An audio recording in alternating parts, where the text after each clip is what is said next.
Hello everybody, good afternoon. Welcome back to Series 7, unbelievably, of the We Are Careers show. If you've not come across us before and you want to know what on earth is this, why am I here?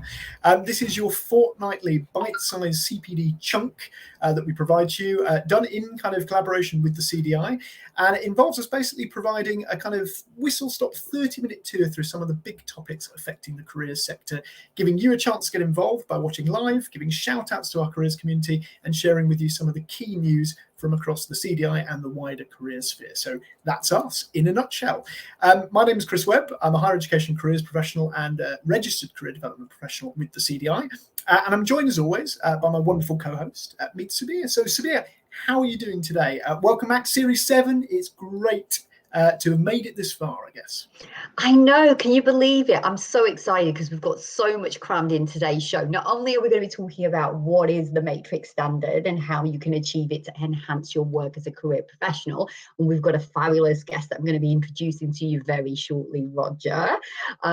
But also as well, as always, as Chris mentioned, if you're watching the show for the first time, welcome, welcome, welcome. If you are one of our regulars, it's great to be back. It's great to have you back. Let us know. Use the chat box feature, whatever platform that you're watching on. Let us know what area. I'm really keen to hear from you today, career professionals, of letting us know what's part of the careers professional sector are you currently focusing? Who do you serve? Who are you helping solve career dilemmas with? We'd love to hear from you today regarding that. And also as well, the topic is about the matrix standards. So let me know in the chat box features. Have you heard about the matrix standard? Are you familiar with it? Have you got any questions for our expert guest today about the matrix standards? Do let us know. Use that chat box feature. And if you haven't already hit that subscribe button, hit that subscribe button and that bell button. Why? Because if you are enjoying the content that we are producing, whether it's the first time that you're joining us or you're a regular viewer, let's get the words out, then make sure that you get that notification, because I know for so many of you, you're busy professionals and it's hard to keep on track and on top of all the different sort of things that are happening in our sort of kind of internet space. And that way you're guaranteed that you get that. Now today, there is slightly something different that we're doing. Normally we'd celebrate, oh, and by the way, for those of you that don't know me, I'm known as Meet Sabiha. I work as an international career professional where I help international job seekers get unstuck and get back into career flow without the stress. And I'm also the creator of the I Am Thriving career coaching program, where I teach international coaches how to help their clients create even more powerful transformation without wasting time on resources and tools that don't work. Now, we usually used to do the CDI shoutouts, but today we're introducing a new twist. And make sure that you stay tuned till the end, because I've also got a mystery guest coming up for you guys as well, you folks. And if you have got any ideas of who you think that might be, let us know in the chat box as well. And so instead of doing the usual sort of CDI shout out, this show, we're going to be celebrating outstanding members of the career sector. And Chris, I believe we're calling it the career clap. Have I got that right?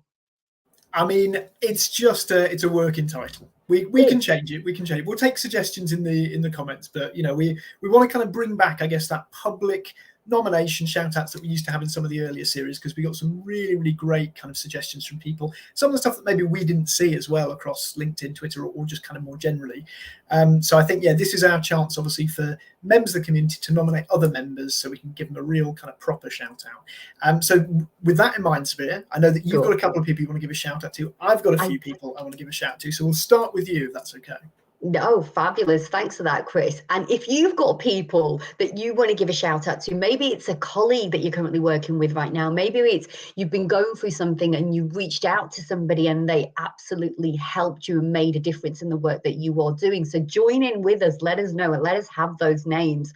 And so this week, to get the ball rolling, for our new segment, I've selected two ladies, and the second lady, I love her surname, honestly. I mean, you could make this up if you tried, and the people that I want to nominate and celebrate today is Debbie Dimmock and Lisa LaRue. For their efforts, we're working tirelessly to promote and encourage members to connect and share great ideas in the private practice members group on LinkedIn. Chris, who did you choose and why? Yes, it was a really tough one. There's been lots of great stuff going around, I think, the past sort of 3 or 4 weeks. I was tempted to kind of allude to people that have been involved in the Education Select Committee inquiry this week into careers advice and guidance. But instead, I've gone with the Results Day Massive, I'm going to call them. So any of the members of the careers community who were involved in doing media appearances on Results Day for GCSE, BTECs, A-levels, etc. this year, and kind of really sort of representing the sector, whether it was on the radio, whether it was on TV channels. So we've got people in there like Caroline Green, got people like Susan Alder from the CDI, Carolyn Parry from the CDI, David Morgan from the CDI, Jess Pieri from Not Going to Uni. So loads and loads of people on there. So anyone who made a media appearance on Results Day, I'd like to say, massive big shout out to you for representing the sector. So those are my careers claps for this week. Yay, fabulous. There's some great names there, as you said, so well deserved. And as I said, next show, we'd love to receive your nomination. So who do you think should get a shout out? Pop it in the chat or the comments below. Or, you can DM Chris and I privately, introduce yourself and the name of the person that you'd like to nominate and why you've picked them. And if you're enjoying this content, as always, hit that like button to let us know and show some appreciation. So, who have we got here today? We have Roger Chapman, who is the head of services for the Matrix Standards, and we're going to be diving into all things Matrix Standards. Now, Roger, if I come to you first, you have a career that spans more than 30 years, and so your name will be familiar to our viewers, but perhaps there's viewers that are watching that have not come across the work that you do. So what should people know about you? How did you sort of kind of get started in the industry, and what have you been working on more recently? Yeah, I got started in this field of work back in the early 1990s. So I was working for one of the training and enterprise councils at the time, for those of you that remember the techs. And my role was a business advisor, and we were delivering the Investors in People initiative. And that led me to get involved in assessment work. And that progressed, and we looked to expand the assessment work that we delivered, which then included schemes such as customer service excellence, which is owned by the Cabinet Office, and also the ISO standards such as 9000 and 14000. I've worked for the growth company for the past 15 years, which has included management of services like Investors in People. And I've also been a consultant delivering support hands-on. I'm passionate as well about mental health. And in 2020, we won the contract to deliver the Matrix Standard, and I've been delivering the Matrix Standards since then. And also this year, I've started delivering a scheme called Trusted Charity, which is owned by NCVO, and deliver that service alongside the Matrix Standard. Fantastic, Roger. Keeping very, very busy. So much packed into that intro. I think, the last part that you kind of ended on there is great lead in for the topic of what we're talking about today, all about the Matrix Standard. And some of the kind of viewers watching today may be sort of familiar, may have even kind of been through the process, but some may not have. So I think probably a natural point for us to start at is, if we've got people watching today who are unfamiliar with the Matrix Standard, what is it? How does it all kind of work?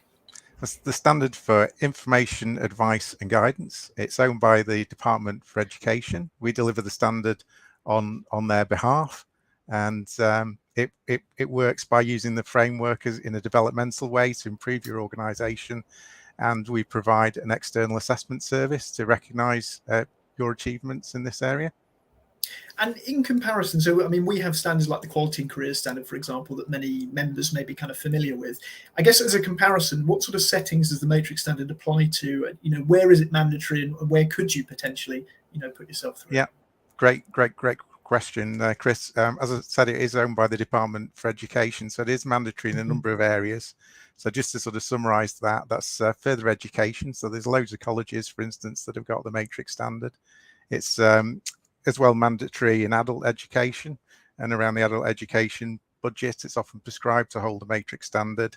Apprenticeship providers have to have it, and also traineeship providers, and National Careers Service as well also has to have it. But it's not limited to those mandatory settings. I have to say that it is for any organisation delivering information, advice and guidance. So we've got charities which are involved. We assessed Crisis in London that support the homeless. It's great as well in healthcare environments where we're providing that information and advice to the public to improve their health, and also around money advice. I mean, it's with the cost of living crisis, it's really important that people get the right advice around money and pensions, and we're recognised by the Money and Pension Service as well, and we are recognised against their framework too. Hopefully that gives you a bit of a sort of broad overview of it. So it's any setting basically that information, advice, and guidance is given. Absolutely. And I mean, we're going to talk a little bit, I know, about sort of what's involved with it in a second and how it's kind of developed a bit. But I guess, first of all, I suppose it's worth us kind of thinking about the why, as you mentioned. So in terms of the value of the matrix standards, what would you kind of say as a sort of, I guess a kind of a brief overview of why it's worth going through, and I guess the importance of it in those IAG settings, because it's so broad, as you mentioned. Yeah. Well, if you'd like to work with us and understand best practice around information, advice, and guidance, you've got access to our frameworks and our support. And we want to make sure that we help you as organizations and our clients deliver the best possible information, advice, and guidance, and we can benchmark you in that respect, and we can give feedback and suggestions to help you develop and improve. Fantastic. And I know we're going to come on to in a second about some of the work that's been done around sort of that development of the standards. So that would be really kind of useful to talk about, particularly as I know there's some stuff in conjunction with the CDI. But I guess for kind of people watching who are going, okay, brilliant, sounds good. Sounds like something maybe they've even been involved in before. What's kind of currently involved in sort of going through the standards? So how do people go through it? What sort of work is involved in that? And as you were sort of saying earlier, what's kind of new with it and what's sort of developing? Yeah, great. Thanks, Chris. So around the process, we'd recommend you do some form of self-assessment, because that will give you an understanding about where you are against the framework. If you want to do a detailed self-assessment, that is on our website in the first steps section, which you'll have a link to. So go and have a look there to get the self-assessment. You don't have to do a full self-assessment if you don't want, but as a minimum, I'd recommend that you read the matrix standard with colleagues, get a good understanding about what's required, and look at your readiness to move forward for an assessment. What's key with the matrix standard is talking to people and seeing that what should happen in practice is actually happening. So whilst we are interested in some documentation, it's not a documentation heavy process when it comes to assessment. It's more about us understanding your organization and talking to the people that you serve, your staff, and also partner organizations that you work with to gather that information. So the assessment involves discussions to understand you as an organization and a service, interviews with staff, feedback and reporting to help you develop and improve. It's a 3-year assessment cycle, but we'll also be in touch every year to look at your continuous improvement and development and support further progression.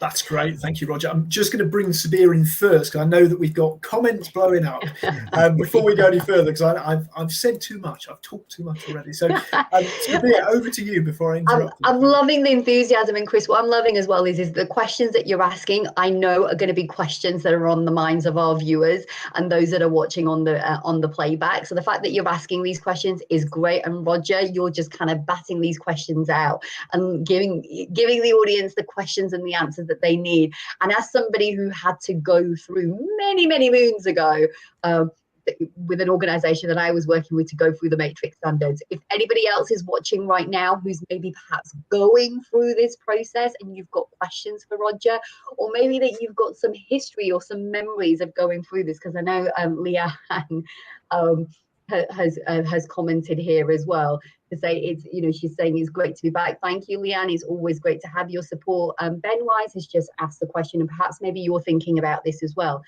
Is there a way of these videos available to watch as a recording? And the answer is yes. If you head on over to the CDI, there you go. Thank you, Chris, for putting that up there. If you head on over to that link there on the screen, or you head on to the YouTube channel for the CDI, you will find not only this show today that's being recorded, but also all the past sort of 6 series that we've done as well. You'll find all of the videos there as well. Thank you. It's great to have. One viewer is saying, great to see. Really looking forward to the updates on the matrix standards. And I know, Roger, I know Chris has got a question for you around what's happening. And what the latest standards are as well. Hello, Amy. Great to see you. It's great to see that we've got a newbie here today. So thank you for joining us. Yes, 100% shout outs for Debbie and Lisa LaRue doing an amazing job. Oh, well, if you're wondering who the mystery guest is, you're going to have to stay till the news section, which is coming up in about 5 minutes time, 10 minutes time, where we'll be revealing who that mystery guest is. So don't miss out.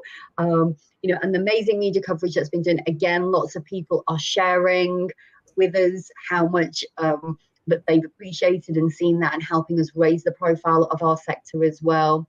Leanne saying, yes, worked on the secondment of Leicestershire TEC and helped them achieve their IIP. So clearly we've got a fan there as well. Someone else is Louise Goodman, Samantha Bridges. I think they're just tagging their guest. Yes, new editor. Oh, okay, good guess, Leanne. New editor of Careers Matters. I don't know. I think you're gonna have to stay till the end. But coming back to what Roger was saying about obviously the standards and the sort of kind of new changes that have come into play. I know, Chris, that you've got more questions around sort of understanding sort of kind of the matrix standard review and the wider benefits of the matrix standards and also sort of cost things as well. So Chris, if I throw it back to you, what were some of the more things that we wanted to ask from? Yeah, I think we'd be remiss on a CDI affiliated show not to talk about some of the work that you've been doing, Roger, in kind of conjunction with the CDI. So I think it'd be great to kind of hear a bit more about the developments of the matrix standard. So what's kind of been changing with it, and I guess really how careers professionals can find out a bit more about that moving forward. Yeah, thank you. When we started delivering the matrix standard back in 2020, one of the things the department was very keen on was making sure the standard was reflective of the latest best practice. It had been over 10 years since it was last reviewed, and the growth company, as part of the contract, has been updating the matrix standard. So we've been working on it for the past couple of years. We've got an executive group which is overseeing the whole process, which has got, of course, the Department for Education on it. It's chaired by Dr. Deirdre Hughes, that many of you may know, and I met Sabiha via the conference that Deirdre ran. And also on that executive group is the CDI. So we're really pleased to be working closely with you and have that expert input at the executive group level. We also, as part of the process over the last couple of years, commissioned a literature review to understand that good practice. So we scanned over 200 and odd documents and research papers to get to the bottom of what constitutes great information, advice and guidance. We came to the conclusion that whilst the standard is over 10 years old, it still embodies much current good practice. So that gave us a really strong platform to build from. What we also did was consult organisations. So I had an advisory group of over 50 organisations that I worked with. I met with them on a one-to-one basis, as it was COVID, typically over Teams and in sort of one-to-one small group settings. But it gave me great insight into what we needed to change and adapt with the matrix standard. So some of the things we've been working on include making the whole journey through the standard much clearer. So it now starts with your purpose in terms of that service.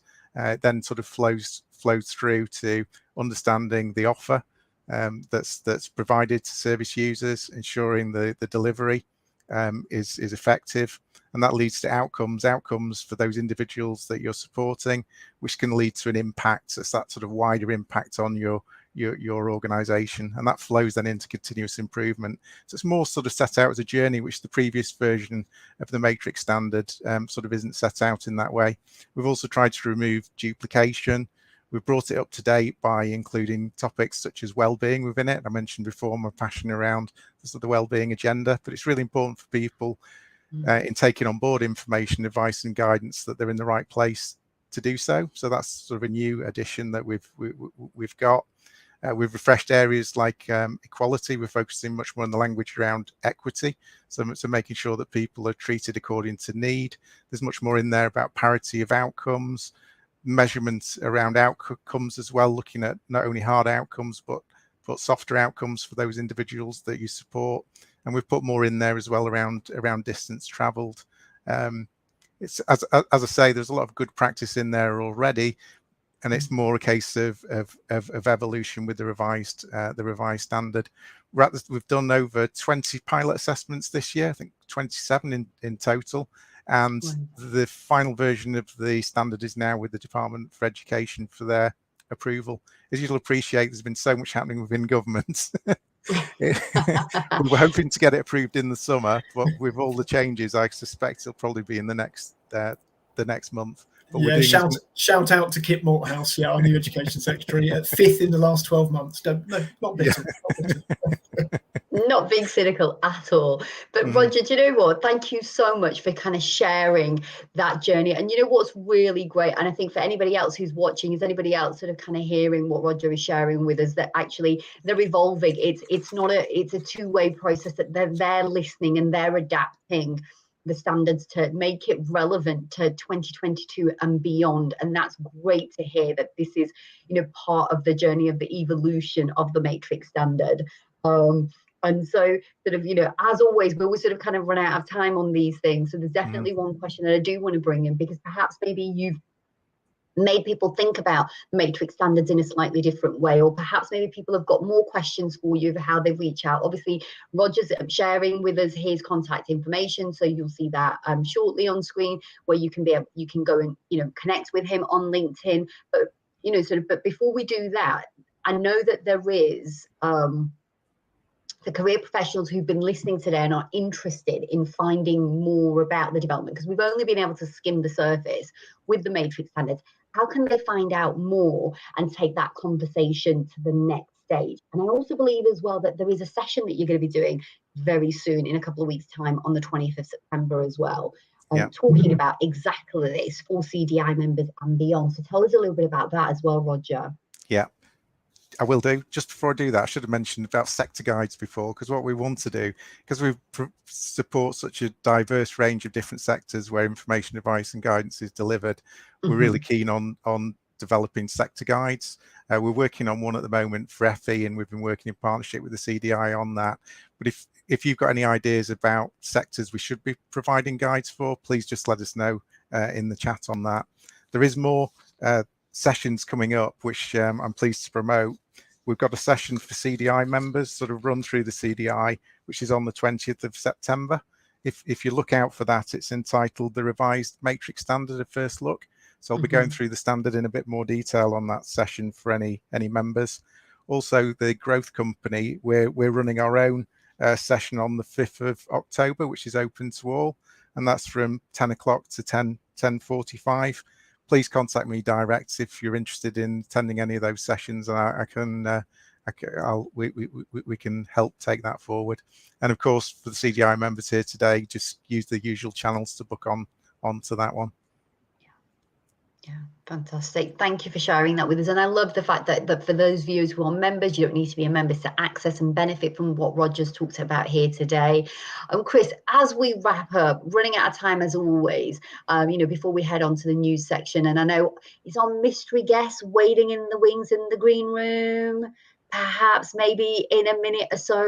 Hey, so as we summarize, okay, what's like the biggest takeaway, Chris, would you say, from today, and all the sort of kind of knowledge bombs that Roger's dropped for us today as we wrap up today? I think it's always, anyone who's been through a quality standard will kind of know that the process itself, although sometimes can feel onerous when you've got lots and lots of other things on, that usually it's a really, really good reflective exercise for thinking about the work that your organization's doing in terms of IAG delivery, but also kind of your own practice as well. So I think, in relation to kind of what Roger said, there's obviously been some good developments of the matrix standard. If, there's an opportunity for your organization to go through it, or your organization is going through it at the moment, what better time to check out the revised standard, to head to the session that obviously Roger's promoted, which we'll put back on the screen in a second, and just make sure that you're kind of up to date with what's sort of required, and to see if it's something that could be a good fit, I guess, for your sort of setting, if applicable. So that would probably be my takeaway. But I know we need to move on, because I know that we have got the mystery guest coming up. So back to you, Sabiha.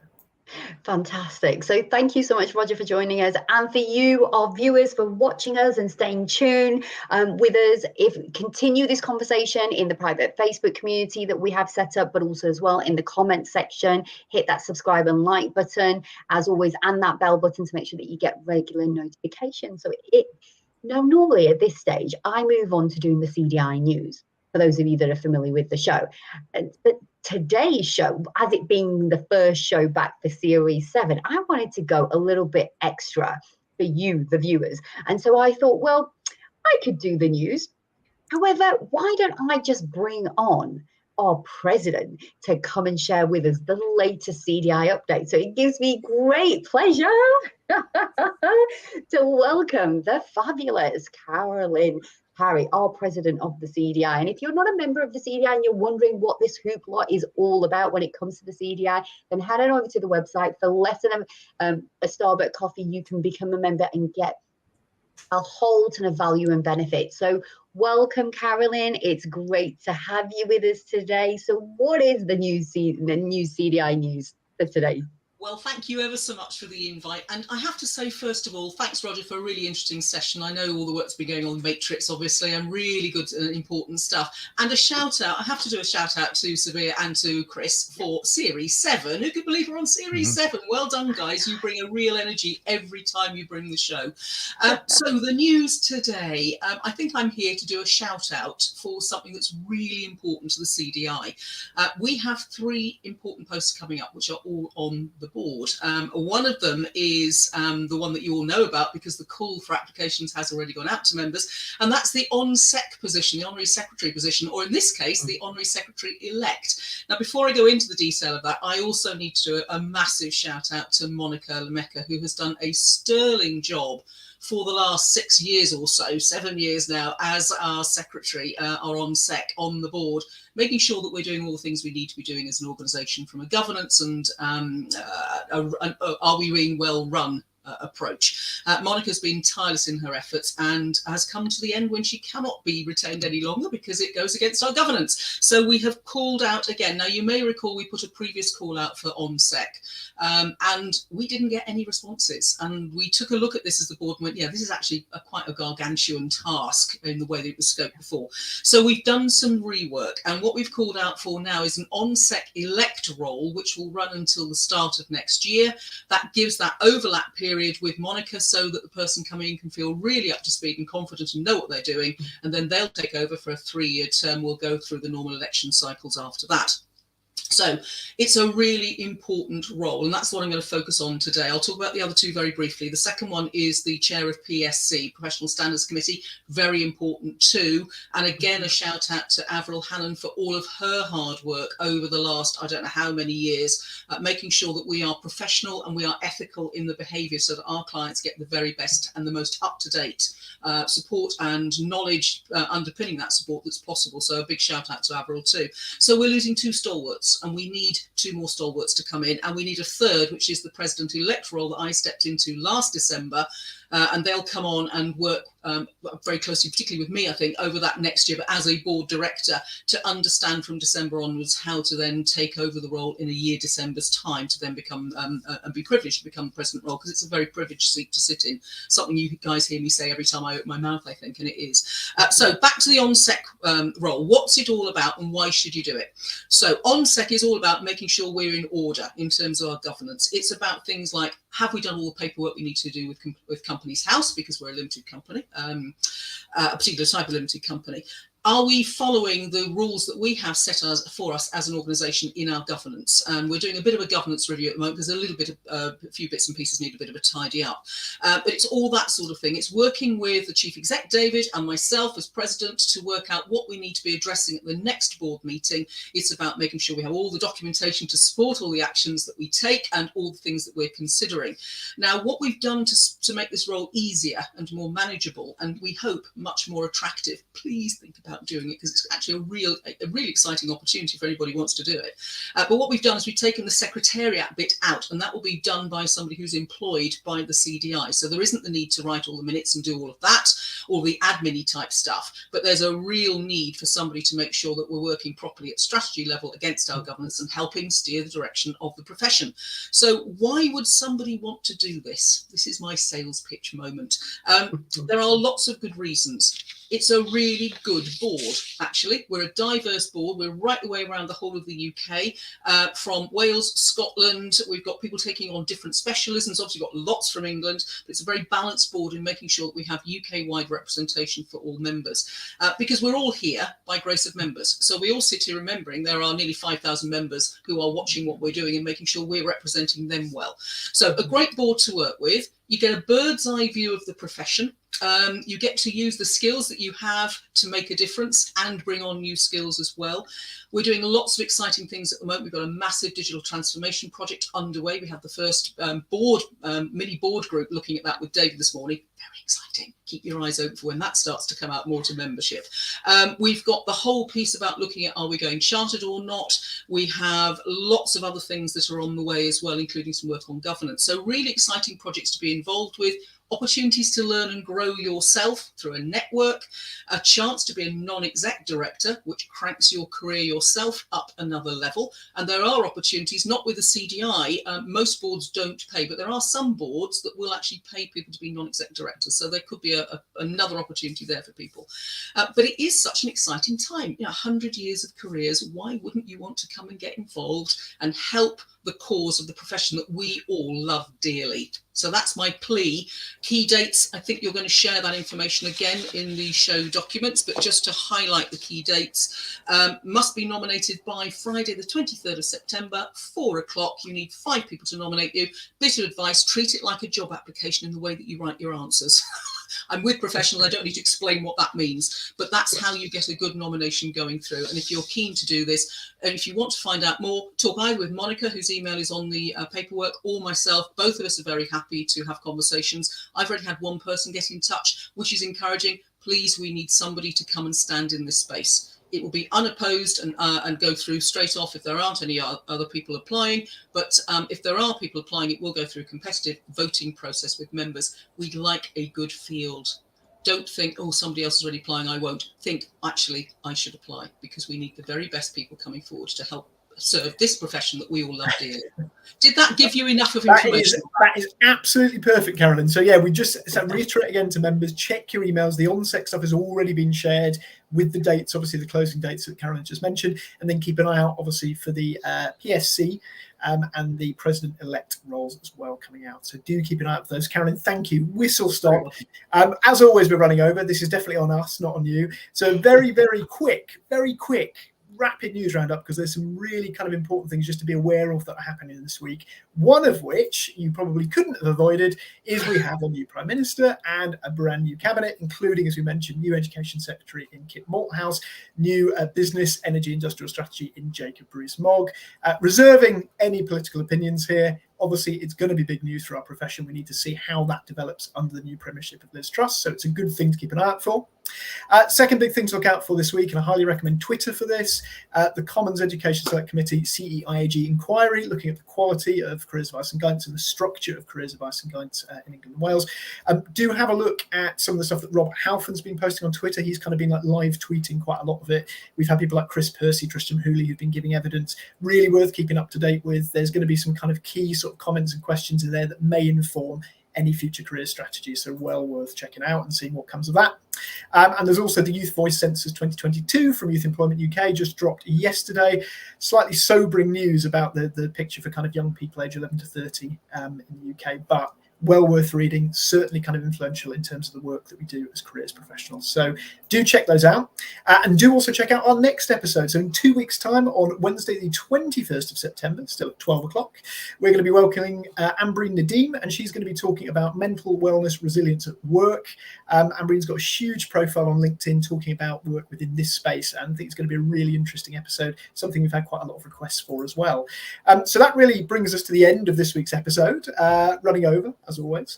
So thank you so much to Roger for joining us this week. Thank you to Carolyn for the news update. Thank you to everybody who's commented, everybody who's been in the threads, everyone who's watched us from home, and everyone who's watching on the recording. And of course, as always, a massive thank you to my wonderful co-host, Sabiha. So thank you, everybody. We'll give you a wave goodbye, and we'll see you in a fortnight's time. Take care. Thank you.